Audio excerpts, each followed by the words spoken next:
Salam. Bugün sizə məlumatların idarə olunmasını tamamilə dəyişən bir sahədən danışmaq istəyirəm. Bulut texnologiyalarından.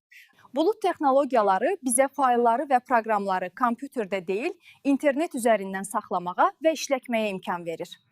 Bu texnologiya sayəsində məlumatlar istənilən yerdən, istənilən cihazla əlçatan olur.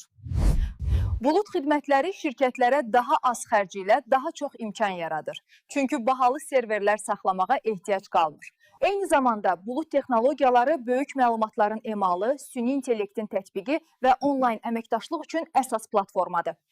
Gündəlik həyatımızda da buluddan istifadə edirik. Məsələn, Google Drive, iCloud və ya Dropbox vasitəsilə. Beləliklə, bulut texnologiyaları həm gündəlik istifadəçilər, həm də böyük şirkətlər üçün rahatlıq və yeni imkanlar yaradır. Diqqətiniz üçün təşəkkür edirəm. Yeni videolarda görüşənədək.